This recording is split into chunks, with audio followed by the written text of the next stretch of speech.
So as you all probably know, the Acts of the Apostles was part of a 2-volume work paired with the Gospel according to St. Luke.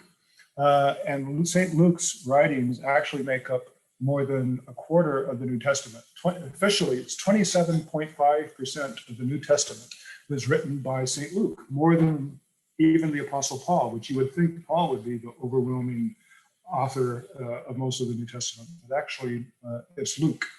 And Luke tells us that he did a lot of research for his 2-part work. Both books, the Gospel and the Acts, were written for someone called Theophilus. And Luke says up front that he was not there for most of what he is telling the story about, and that he had to talk to people who were actually there. So it's like firsthand reporting. He talked to he made a point of talking to the primary sources to get the real dirt on what happened.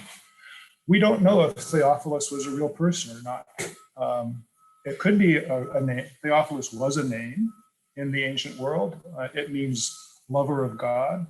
And we suspect that if this is a real person, that he was probably someone important, someone probably in the government.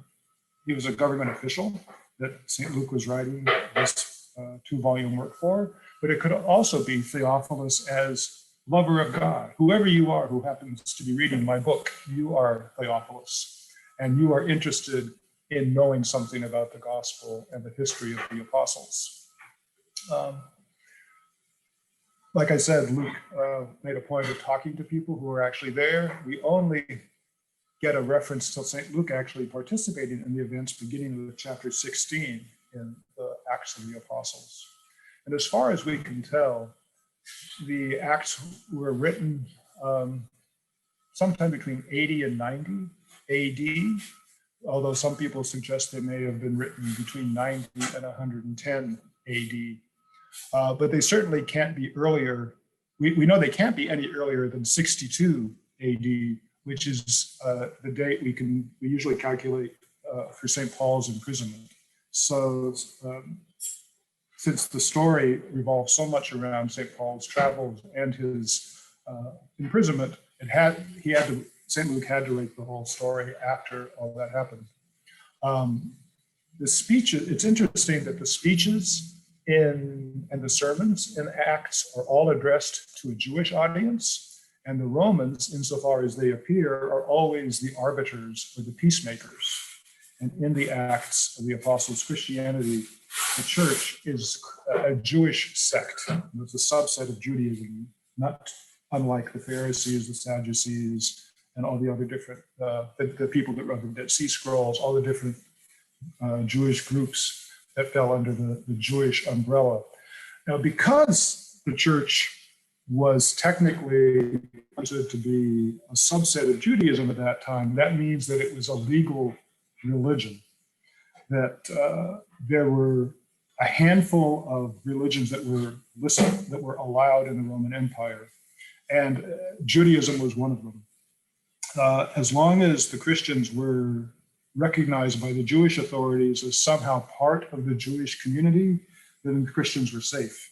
The danger came when the Jewish authorities said those people are no longer recognized as the Jews. That's when the Roman state would start to arrest people and make them martyrs. It's at that point that Christianity became illegal. It's interesting that in the Acts of the Apostles, St. Luke, both in his gospel and in the Acts, supports the primacy of St. Peter over against Mary Magdalene. As in some of the other gospels, it's much more that Peter and Mary Magdalene were each leaders of the men and of the women and kind of on equal footing. But in St. Luke's writing, St. Peter is clearly more important than Mary Magdalene. And in St. Luke's writings, the term apostle does not imply the same thing that it does in some of the other New Testament writings. Let's see here, I think I can hear somebody's background. Yeah, an apostle in some of the New Testament writings is someone who has met Christ after the resurrection. And in St. Luke's writings, that's not necessary. When the apostles gather to replace Judas, they want someone who has seen everything from Jesus' baptism up through the resurrection, but not necessarily was present for any of the post-resurrection appearances. And as far as we know, Matthias was not present at any of the encounters Jesus had with the apostles after the resurrection. So it's a different definition of apostle in the book of Acts. Also in Acts, excuse me, Jerusalem, the city, the urban center of Christianity, is much more important than Galilee. Like in several of the Gospels, Mary Magdalene is told by the risen Christ, "Tell my followers that I will meet them in Galilee." Whereas in Luke's writings, it's always, "You stay here in Jerusalem until you are clothed with power from on high." So there's some kind of tension between the city and the country in St. Luke's writings.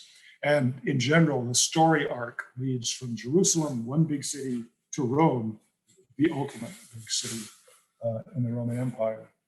And in the two-volume work of the Gospel and the Acts, it's the Ascension that is the hinge. In the Gospel, the Ascension is the last resurrection appearance, and in Acts, the Ascension is the beginning of church history, that everything that the church does begins with the Ascension in Acts chapter 1. So in Acts chapter 1, we get the record of Pentecost, the descent of the Holy Spirit, the Apostle Peter's sermon, and a mass baptism. It says 3,000 people were baptized that day as a result of Peter's sermon and the miracle of hearing the apostles speak in new languages. And then towards the end of chapter 2, it says that these new converts continued steadfastly in the apostles' doctrine and fellowship, which in Greek is koinonia, and in the Latin translation, communion, it's communion, communio. They continued steadfastly in the apostles' doctrine and communion, in the breaking of bread and in prayers. And a little bit later, a couple verses later, it says that all these people had all things in common, sold all their possessions and goods, and divided them among all as anyone had need. And so they continued daily with one accord in the temple, breaking bread from house to house. They ate their food with gladness and simplicity of heart, praising God and having favor with all the people. And the Lord added to the church daily those who were being saved.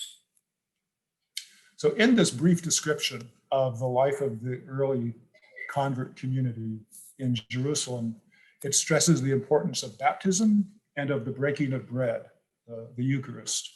These are technical terms already at this point. Baptism means immersion, but this is not just a general bath. It's a very specific kind of immersion in a very specific kind of water. And the breaking of bread is not a general euphemism for eating. It means specifically a liturgical, sacramental eating. So baptism, we have the record of this mass baptism on Pentecost, when thousands of people were converted. Then we also have the record of the Ethiopian eunuch being baptized by the Apostle Philip in Acts 8. St. Paul himself is baptized and has his sight restored in Acts chapter 9. Cornelius, the first Gentile to be baptized, is in Acts 10.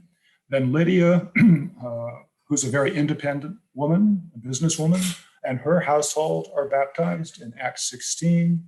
And then also in Acts 16, we have the record of the jailer and his whole family being baptized when St. Paul is in prison and there's an earthquake and the chains are broken.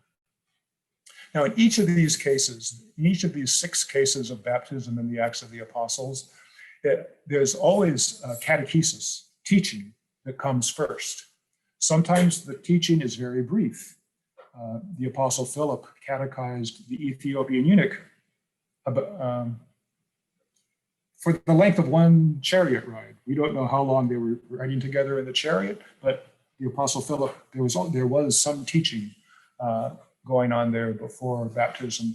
And sometimes the teaching before baptism was quite extensive. There are records in the Acts of the Apostles to St. Paul staying and preaching and teaching in one place for months at a time before baptizing anyone. So the important thing is that there's always some kind of teaching that comes before baptism. And then the Eucharist is what always follows baptism. It's a special meal. It's always generally in the evening. We know in Acts chapter 20, in fact, there's a story that St. Paul preached so long at the Eucharist in the evening that this young man, Eutychus, was sitting on the windowsill and fell asleep and fell out the window and broke his neck. He was on the third story. He fell out the window. He broke his neck when he hit the ground outside. And then luckily St. Paul was able to raise him from the dead. But that's always a warning to preachers not to go too long, because you could end up killing somebody if they doze off in the wrong place. So this evening Eucharist presumes also a sharing in community life, that the Christian community of the new converts lived together. They went to the temple together in the daytime and possibly on the Sabbath. Although some people, like St. Stephen, saw this temple participation as very problematic, and we can talk about that a little bit later. But many of the new converts continued to go to the temple during the daytime. They might have also gone to the synagogue. And you have to remember, at this time, synagogues operated completely independently of the temple. The temple was one place in Jerusalem, and synagogues could be every place, but the sacrifices, the things that God said he wanted in the Old Testament, were done in the temple in Jerusalem. The synagogues grew up as substitutes for people who couldn't get to the temple in Jerusalem. But what happened in the synagogue was preaching and teaching and prayers, and not the sacrifices. The services at the synagogue, especially in the morning services, were primarily, as I said, readings, sermons, and prayers. You'll see that pattern come up again later. Now, if the book of Acts begins, right after Jesus' death and resurrection in the year 33, although because the way there was the monk who calculated the calendar in the Middle Ages made a slight mistake. So it was probably actually the year 30 that all of this happened. But in any case, the Acts starts right after Jesus' death and resurrection. And within 10 years or so, the Christians get to Antioch in chapter 11. We're told that the Christian community spreads not only west towards Rome, but it goes east towards Antioch. Now, St. Stephen was martyred probably around the year 34, 35, which means that was about half a dozen years after Pentecost. So, given the mistake of the medieval monk in calculating when Jesus was born. So Pentecost happens, and then about 5-ish years later, St. Stephen is stoned to death. And who was there egging the crowd on? But St. Paul. So the persecution has really begun to be not just, it wasn't just an argument between Jews and Christians, but it became violent at this point, dangerous. So as a result of Stephen's stoning and the persecution that breaks out in Jerusalem, the Christians flee east, it says, to Antioch in Acts chapter 11, 19. And it's in Antioch that the Christians are called Christian for the first time. Now, the news gets back to Jerusalem that there's a Christian community in Antioch. And so the people in Jerusalem send Barnabas to Antioch to check it out and see what's going on there. Barnabas goes to Antioch, and he sees what he recognizes. He says, I understand what these people are preaching and teaching and what they're doing. They're legitimate. It's okay. So Barnabas brings Saul, in fact, to Antioch, and they spend a year together there, teaching and meeting with the people. And it says in Acts chapter 11 that prophets came from Jerusalem to Antioch. Some wandering preachers came from Jerusalem to Antioch, and one of them, named Agabus, predicts that there will be a severe famine throughout the Middle East.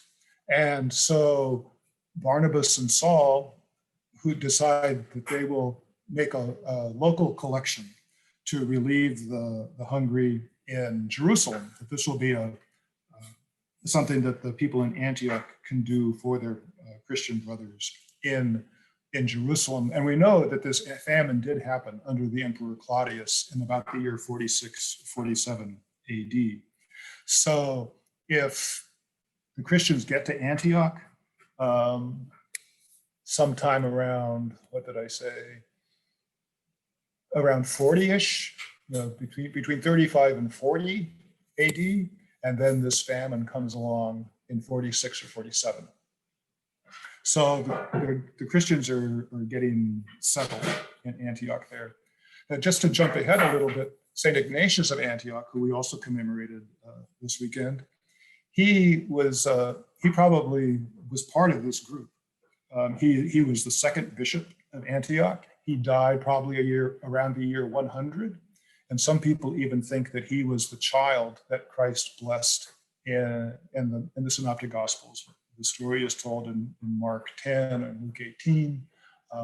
So Ignatius was a very important bishop in the early church, and he was probably part of this group of Christians in Antioch that knew Barnabas and Saul, who became Paul. So the Didache, which is Greek for the teaching, and is commonly called the teaching of the 12 apostles, is a handbook, how to run a parish church. And it was probably written around 60 AD.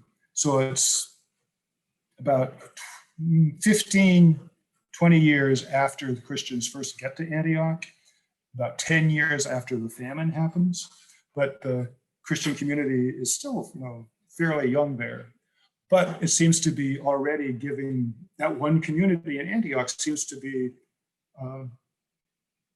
having, mission churches that that grow out of it, that other parishes are splitting off and forming from the first original parish.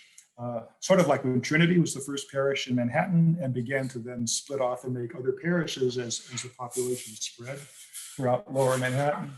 So the Didache was written around the year 60, and it's the granddaddy of all these books that are called church orders. Over the centuries, many handbooks for how to run a parish church were written, and they're all modeled on the Didache. The Didache is anonymous. Nowhere does it say who wrote it or who claimed to write it. But because it's so early, we generally say it's the teaching of the apostles. Now, in that area of Antioch, it's possible that the Gospel of St. Matthew was written about in about the same place, but a couple of decades later. The Gospel of Matthew was probably written sometime between 80 and 100 AD, but it's part of the same group of people.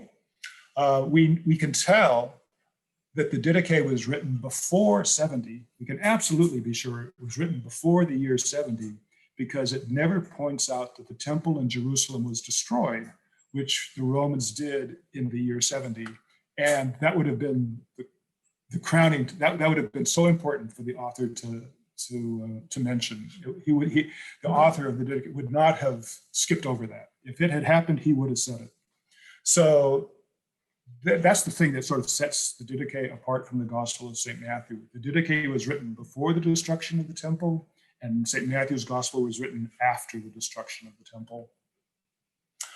In many ways, the first part of the Didache is similar to some other Jewish community, other handbooks for running Jewish communities. There's a handbook for how to run a community that's among the Dead Sea Scrolls. And it's in the first, is very similar in some ways. Now, the Didache itself was lost for centuries. Many authors refer to it.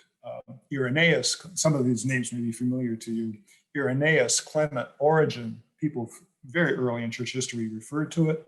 Eusebius, Athanasius, John of Damascus, all these people referred to the Didache, but no copy of it survived until it was discovered in 1873, practically yesterday, in a text in Constantinople.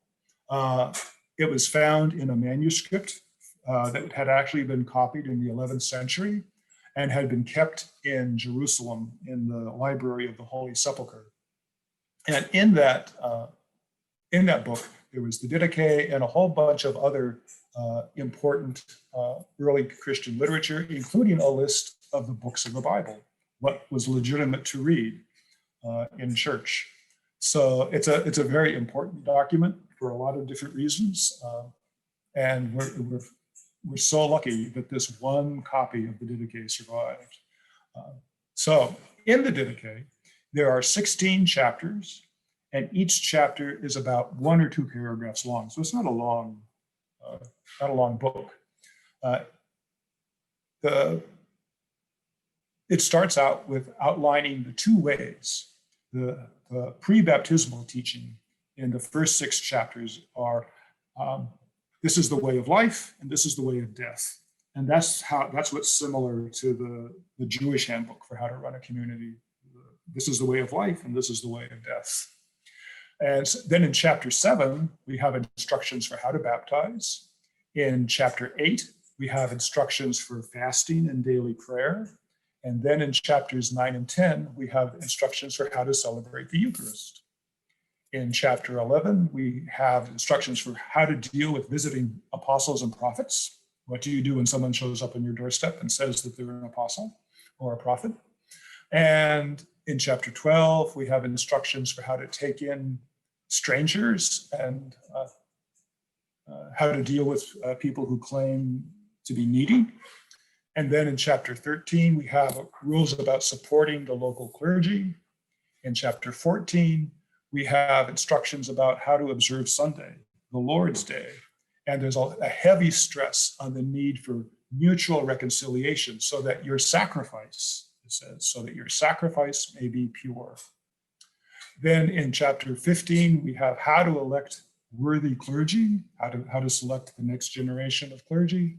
And then in chapter 16, we have instructions about watching and waiting for the end of the world and for the last judgment, which was expected to come within a generation or so. So I wanted to look for a moment, especially at these sections about the pre-baptismal teaching and baptism and the Eucharist. So the pre-baptismal teaching, the way of life, the path of life, it sets out. We are to love God and our neighbor.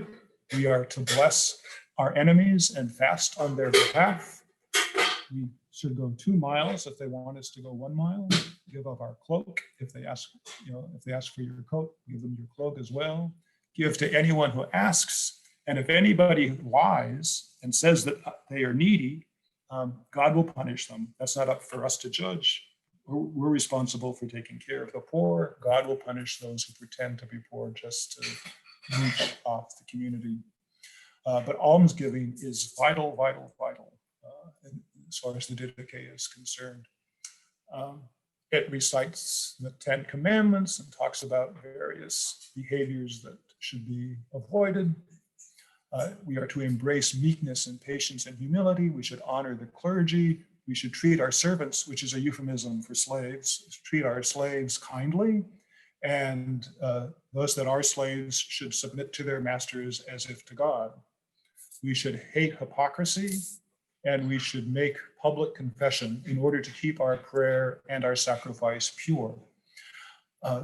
This is an interesting note that gathering together to pray is considered just as important and just as life-giving as receiving the sacraments themselves. And you approach prayer the same way, you prepare for prayer the same way you prepare to receive the Eucharist. So you fast beforehand, although you don't fast as long before you come together to pray.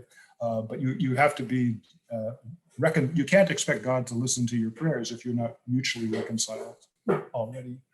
And this is also the source of, later on, we have a lot of rules about not praying with heretics, not praying with those who aren't recognizably Christians, which a lot of people will remember from even the 1950s and 1960s, that Lutherans weren't supposed to go to Baptist churches, and Baptists weren't supposed to go to Roman Catholic churches, and Roman Catholics weren't supposed to go to Lutheran weddings, and all that kind of stuff. All of that grows out of this rule that first appears in the Didache.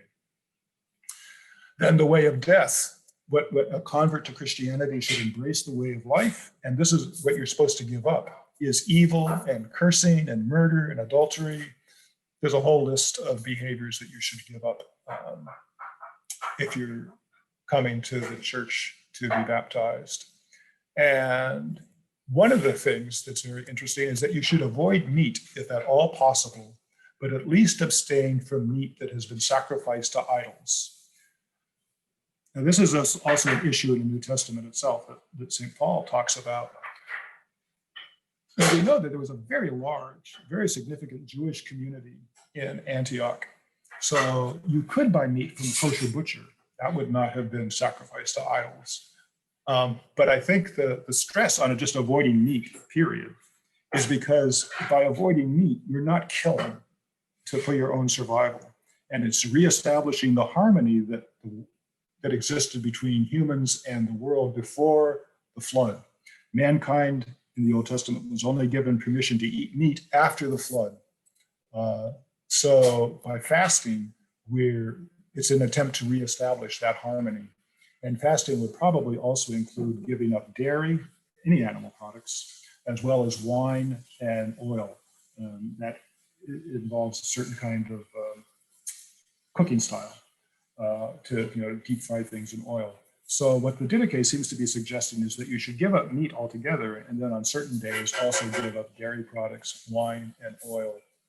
And it's one of these other handbooks for church order that's written in Rome around the year 200 has a whole list of professions that you have to give up if you want to come and be baptized. You can't be a teacher if you want to be baptized, because that would involve teaching mythology. You can't be a gladiator because that means you would have to kill. You can't be a soldier because you would have to kill. You can't be a government official because that means you would have to participate in pagan sacrifices as part of your job description. So all these things are also part of the way of death that converts are expected to give up. And this teaching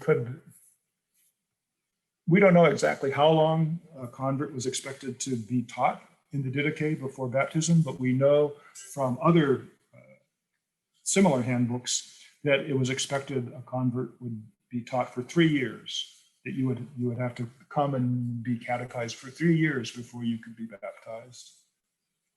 Then when the time came to be baptized, it says to baptize in the name of the Father and of the Son and of the Holy Spirit. Now that sounds familiar enough. But in Matthew 28, when Jesus says to baptize in the name of the Father, the Son, and the Holy Spirit, in Matthew 28, it's not a liturgical formula, it's a theological statement. But in the Didache, it has become a liturgical formula. That's what the celebrant is supposed to say as the person is immersed in the water. And the Didache says we should use living water.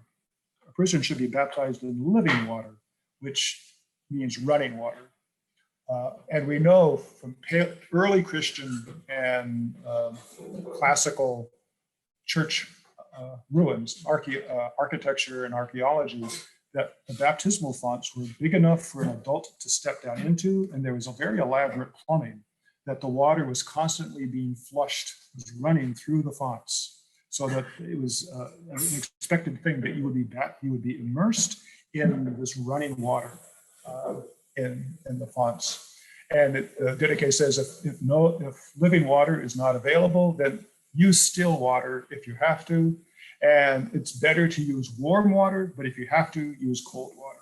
So the first thing you'd want to do, the best would be living, running warm water, which would be like a hot spring. Then gradually, the least desirable would be cold, still water. As far as, but if you have to, that's what you use. But that was the order of preference for how to use, what kind of water to use.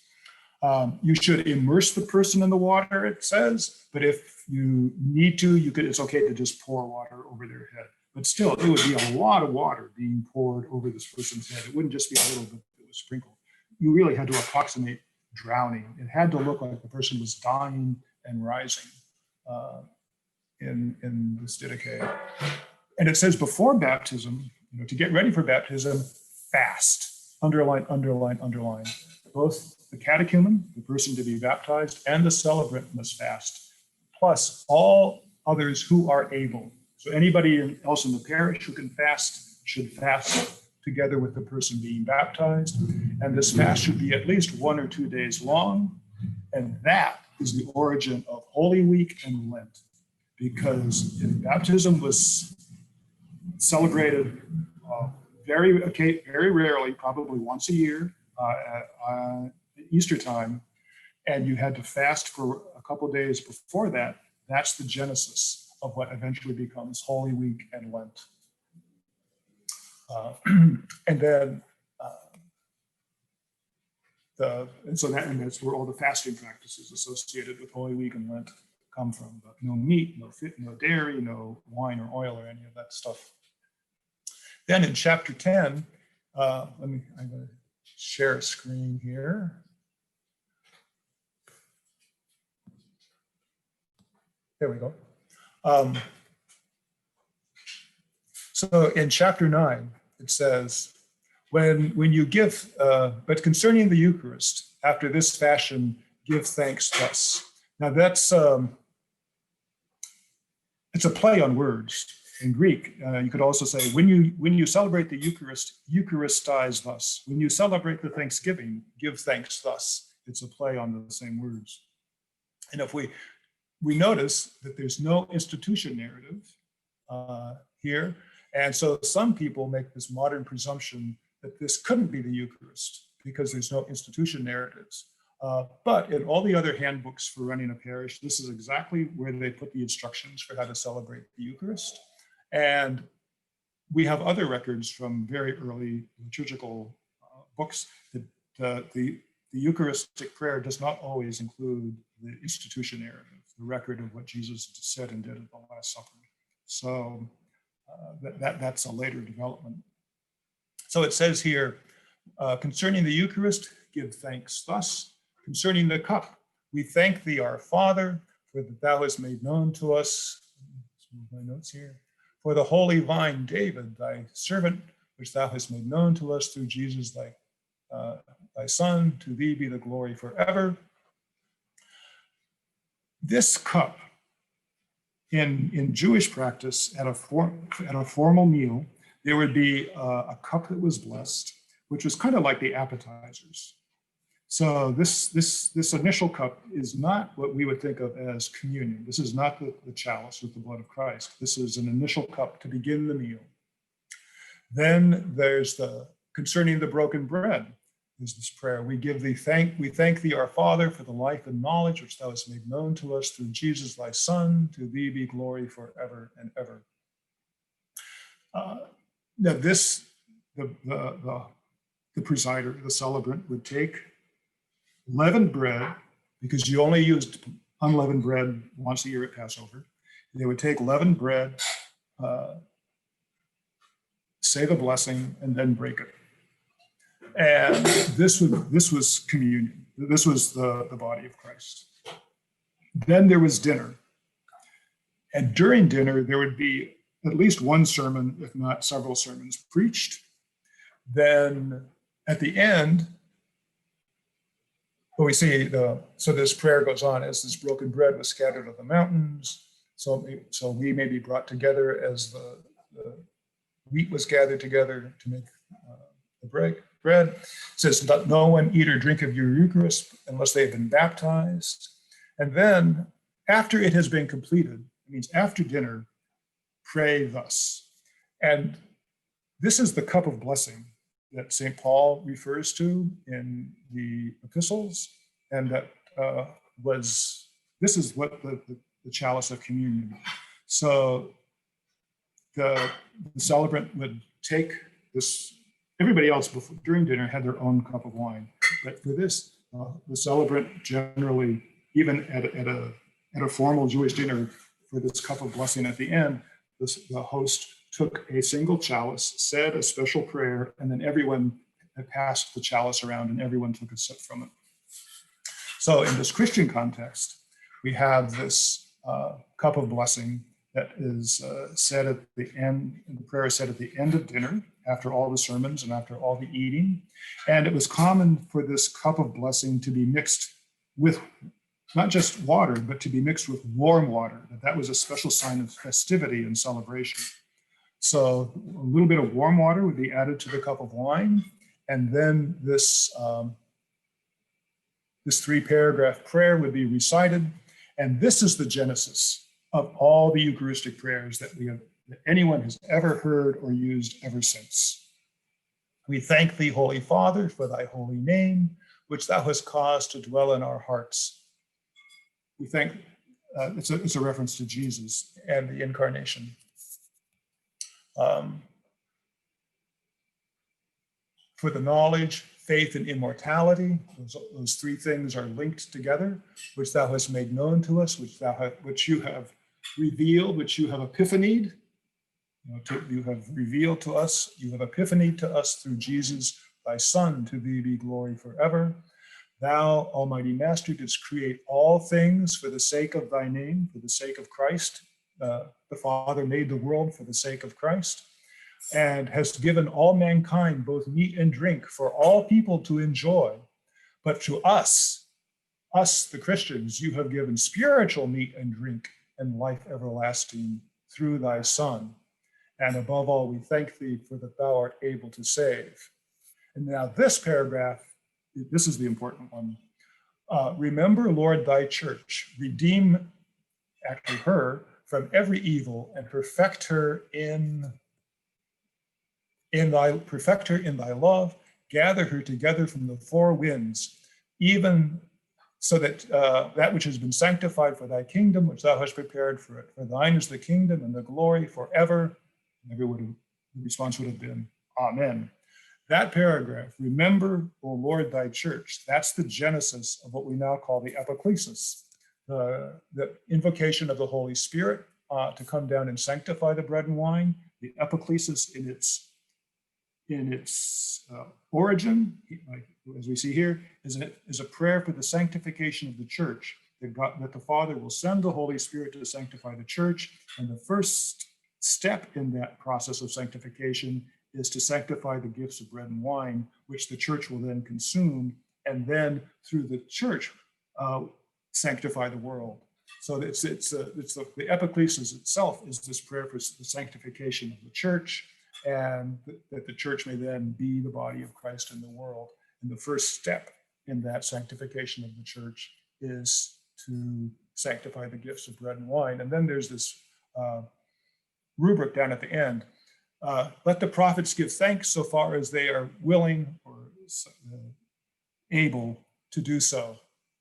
That they're not. This is not a text that's supposed to be read from a book the way we do now, but this is an outline of the sort of thing that the presider, the celebrant, should say something like this, along the lines of this, is what the author is saying here. It's not that big. Okay, let me get my notes over here. So then, following the instructions for the Eucharist, it says that the Didache says we should fast twice a week, every Wednesday and Friday. Not like the hypocrites, it says, the Jews who fast at that time. It was typical in Jewish practice to fast on Monday and Thursday. The Didache says Christians should fast on Wednesday and Friday. Wednesday because that's the day that Judas made his deal with the high priests, and Friday because of the crucifixion. Then we should also say the Our Father 3 times a day, it says, morning, noon, and evening. In other places, we're also told that the Christians should pray at midnight. And some of the early Christian writers say that that's one of the reasons you should not marry a non-Christian, because a non-Christian would not understand you having to get up out of bed at midnight to go say your prayers. But that's not as outrageous as it might sound to us, because until the invention of electricity, no one slept all night long. It was standard practice until the invention of electricity that everybody slept in 2 shifts. You went to bed at like what we would call 8 or 9 and slept until midnight or 1, and then you woke up for a couple hours, and then you went back to sleep again until the sun came up. And it was in that couple hours in the middle of the night, that's when couples would sort of talk over the day. That's when they might get intimate. That's when a lot of private stuff happened during those 2 hours in the middle of the night when people woke up again. And so to say your prayers was an elaborate business. It wasn't just, I'll be here quiet for a moment and say something in my head. To pray meant you had to get up, you had to wash your hands, nobody said anything silently. Silent reading wasn't invented for centuries. So you got up, you washed your hands, you said your prayers, the Our Father, at least, if not other things, out loud. You had to turn to the east. It was a whole procedure, and it was a complicated business that you would have to do when you got up at midnight to say your prayers. So, just to sum up, the apostles' teaching, the practical consequences of saying Jesus is Lord, what impact does that have on your life? It means that you will embrace this set of behaviors and you will turn your back on this other set of behaviors. They shared the fellowship, the communion, the koinonia of the community, that they had shared experience. They relied on each other. They shared things in common, that they lived together, not necessarily in the same house, but they lived together as a community, and they carried each other's burdens, and they loved one another and expressed that in a lot of different ways. The breaking of bread. Already, the Eucharist is called a sacrifice. This is before the year 70. The Eucharist is a sacrifice, and it's called the Eucharist. And you have to remember that in the Old Testament that these people used, which was the Greek translation, the word Eucharist appears all the time in the Psalms. Where we now see in the Psalms the phrase sacrifice of thanksgiving, in Greek, that's the sacrifice of the Eucharist. And so the Christians who put together the Didache would have grown up with this phrase, the Eucharistic sacrifice. The sacrifice of the Eucharist would have just been natural for them to use. And then in the prayers, the intercessions, the supplications for their brothers and sisters and for the world, this prayer for the world is inseparable from fasting, because it's in prayer and fasting together that harmony is restored and reconciliation is achieved, and that we're able to live in peace with our brothers and sisters as well as with the whole created order.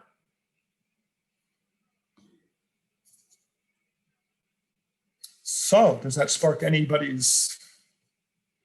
Does that spark anyone's imagination? Does any of that sound familiar to things you may have heard before, or not?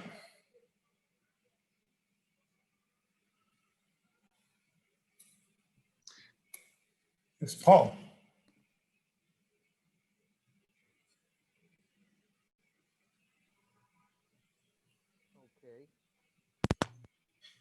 It sounds as if the Didache has Didache has a great deal of weight in the history of the church, even though it doesn't seem to come from one of those sanctified sources, not one of the evangelists, not a prophet.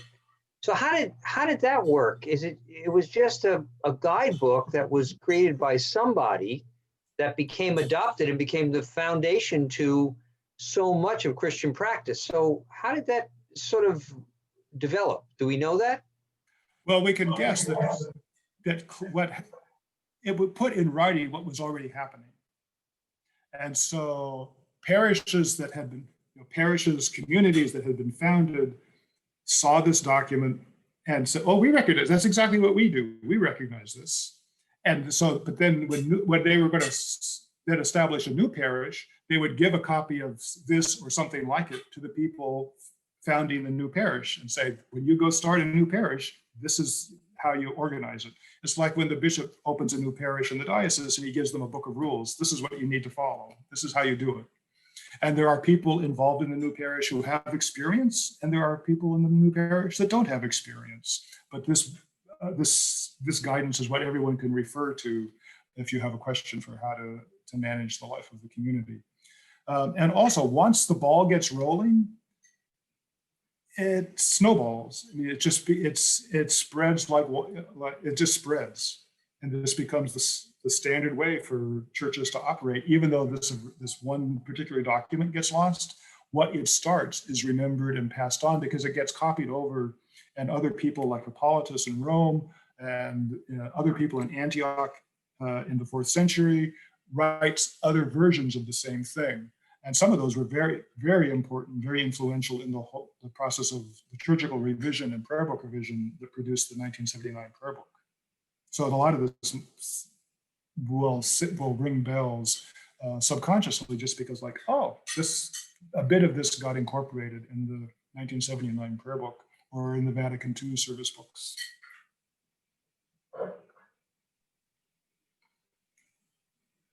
Yes, Bruce.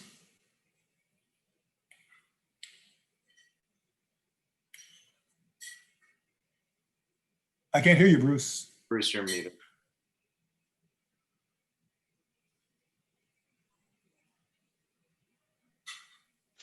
Let me try again.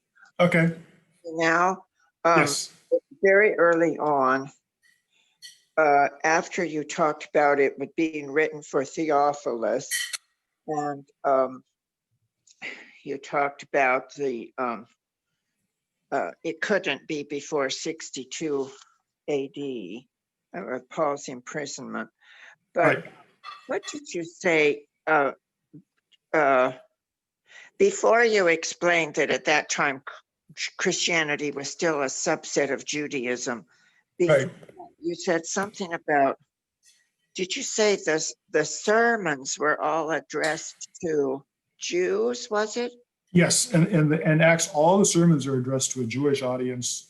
None of the sermons are addressed to Romans. The Romans there are simply to act as peacekeepers and arbiters, referees. Just for my slow mind, the sermons are addressed to the Jews, and the Romans are there as peacekeepers and arbiters. Right, referees. Yeah, the Romans are referees. If you just remember the alliteration, Romans are referees. Okay, thank you.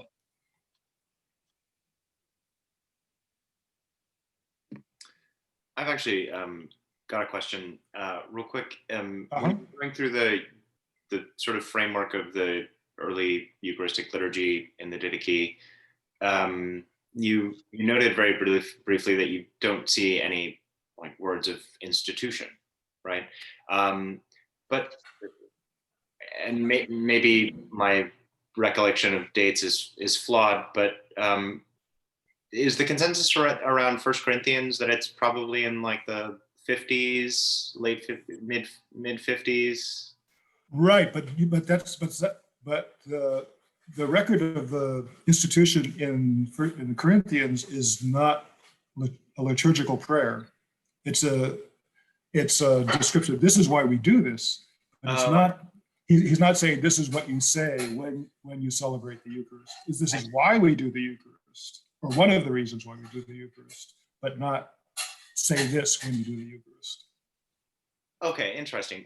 When did the words of institution actually then start to become an essential component of the? Well, there you go.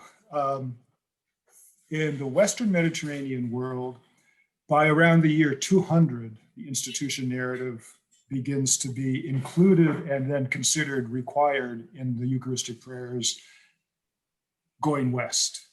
Going east, it never appeared. And in the middle territory. So if you going east, we divide Syria into two halves. There's West Syria, which is still kind of part of the Mediterranean world, and then there's East Syria, which is completely divorced from Mediterranean culture. The institution narrative appears in the Eucharistic books of West Syria and never appears in the books of East Syria. And it's the Christians in East Syria that eventually go as evangelists as far as Beijing. And so in those service books, all the way to China, they celebrated the Eucharist for centuries without the institution narrative. Very helpful. Thank you. So the Didache from Antioch, that's technically part of West Syria. So, but at this early stratum, there was this one practice, and then it sort of diverged from that, partly because of Roman speech patterns. If you're going to make a good speech, you have to include a paragraph about this and a paragraph about that and a paragraph about something else. And the institution narrative fits into that framework of how to make a good Roman speech. Okay. Thank you. Certainly. Paul, did I see you have your hand up again? Yes. You had mentioned earlier in the early part of the Acts during the Pentecost event that 3,000 people are noted to be baptized, right? Right. Since maybe it hadn't developed the elaborate nature of baptism at the time, but are we to assume that those 3 people went into congregations all around the known world and started practicing as Christians, or did they just go to this event, get baptized, and then sort of go about their regular lives until there was some sort of coalescence? Well, That's a tough one, I know. yes. Well, one thing, 3,000 is an optimistic number. Well, sure. That's for starters. Sure. We know in one place, a little bit later, also in Syria, though, I think it was, they said that after the first martyr was killed, there was, now you have to remember that people also built churches while Christianity was illegal, okay? So, but there's one place in Syria where there were a couple people that were martyred, and so many people flocked to the church and were baptized that they had to build a new church in order to accommodate all these people. And from the ruins we can now excavate, the new church looks like it could hold about 30 or 40 people. Right. So that was the big influx. That's a big one, right? Into the community. So 3,001 is an optimistic number, but 2, baptism was a much broader concept. Baptism included the catechesis and the preparation and the fasting. So to say, 3,000 people were baptized as a result of Peter's sermon, not that they all stood there and got hosed down with a fire hose, which you would need to do practically to baptize 3,000 people in the street. Right. How would they even be standing there? How could this possibly work? So it was 3,000 people that were baptized as a result of this sermon. And Pentecost, the day this happened, was one of the 3 times a year that everybody in the Jewish world who could was supposed to go to Jerusalem. And we know from the text that it says there were people from Crete, and they list all those different places people came from. Right. And so they would all be Jews who were convinced by Peter's sermon, and if not baptized while they were still in Jerusalem for the festival, would go back to wherever they came from and bring the church with them and get baptized there as part of what happens when they got home. But wasn't this pre-ritual? There wasn't any practice about having to pray 3 days and fast and all that. This was at the very, very beginning. So baptism just meant immersion in water, just like Christ in the Jordan. But it was a very particular, right? But no, you didn't go get baptized by John in the Jordan just on a whim, and presumably it changed your life afterwards. So if you were convinced by Peter's sermon, you could go back and participate in the ritual immersion in the mikveh, in the ritual bath in your Jewish community, specifically to demonstrate your allegiance to Christ and to this new community that you encountered in Jerusalem. And that should change your life. Oh, okay, got it. And they would be the nucleus of the Christian community, so that when Paul or one of the other apostles came through that town later, there was already the nucleus of a Christian community for them to. Cool, that's great. Thank you. That's great. Cool. Yeah. Donald. I'm going to turn this discussion about 180 degrees right now with what I'm about to ask. But I knew nothing about this Didache that you're talking about until tonight. I'm not a theologian, and I've never really studied religion in that kind of detail. But something that you said in that is part of that is the discussion about slavery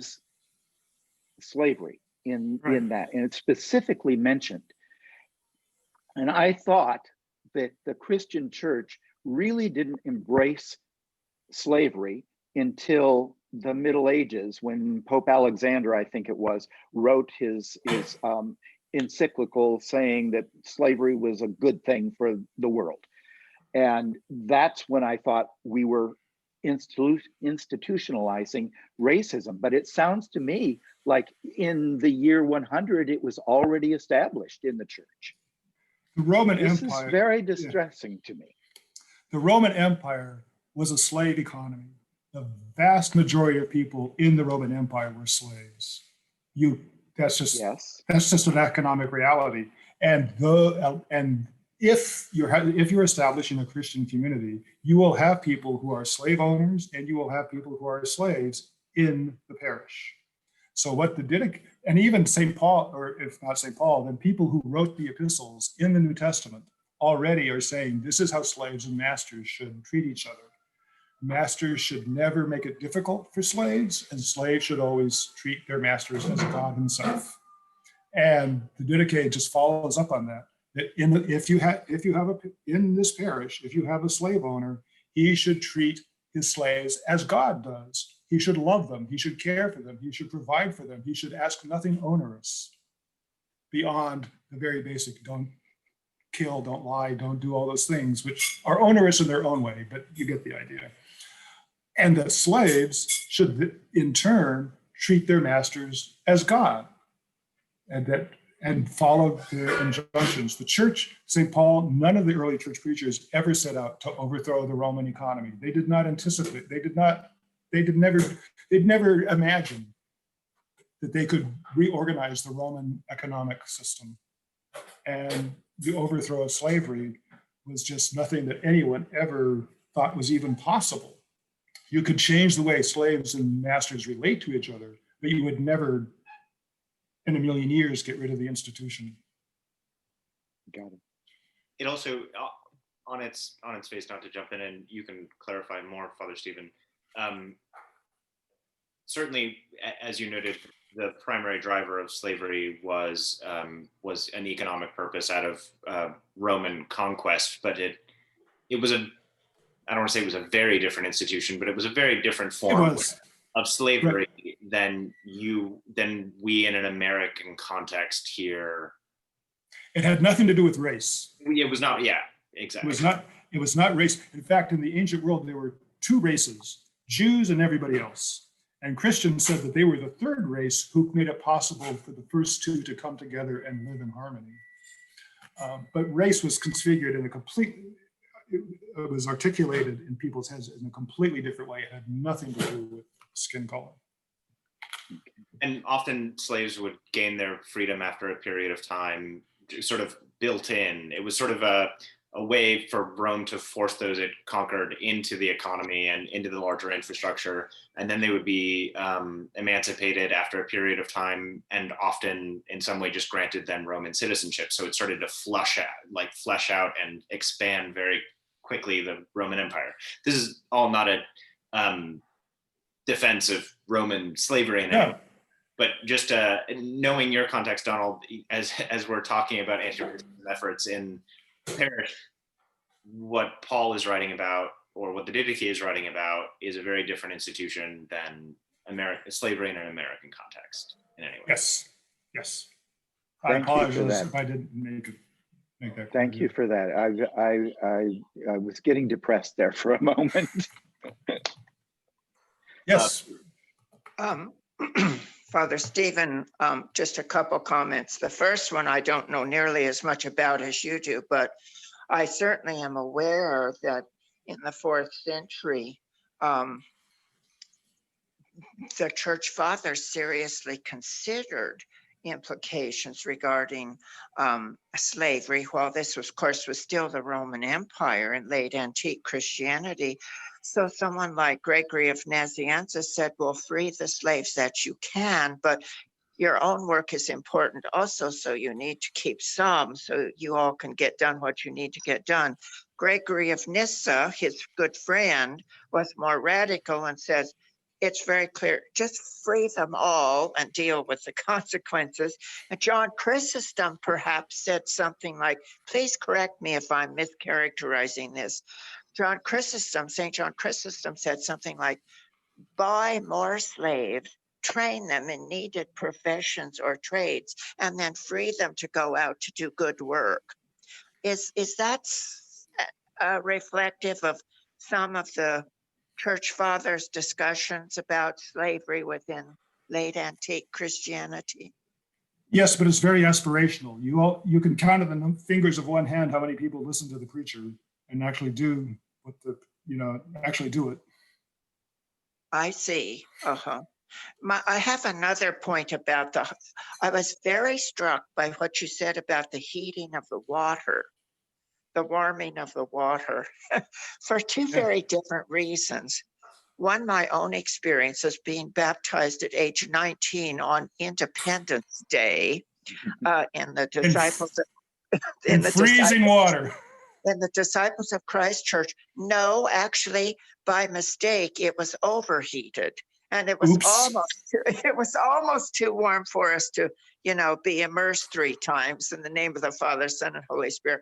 But we let it cool for a little while, and then it was okay. So I'm sure they didn't heat it for the same reason that you're talking about. They heated it for personal comfort, probably, without being aware of what you're talking about. But it just jogged my memory. The other point, though, was that when I've talked about this in other contexts, it made such an impression on me. The one time here in Yonkers in June of 17, when I had the opportunity to go to the infant baptism of a 3-month-old girl in the Ethiopian Orthodox Church. There was a lot of effort to have that water for that baptistry, where, of course, that child also was immersed 3 times and then circled around in 360 degrees, totally naked, to show her new witness as a new Christian person before she was clothed in her white garment. So the heating of that water was very important for that liturgy.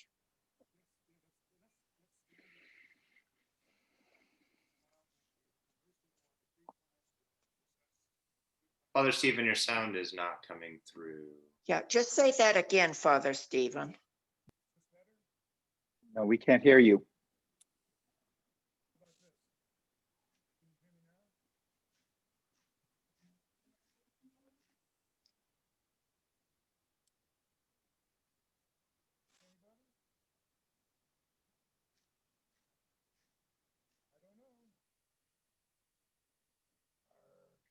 Oh, that's too bad. Oh, I know, because he'll have something. Running off the call real quick, Father Stephen, and jumping back on to see if that reboots it. All right.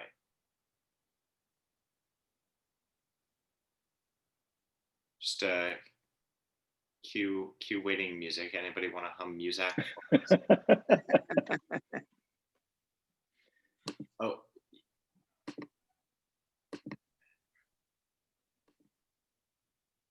Were you saying something, Sean?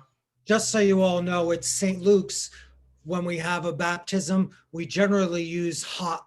We start off with hot, very hot water, And then by the time the baptism happens, it's warm water, unless of course, we want to play a joke on somebody. And sometimes we've been known to put ice cubes in the baptismal water.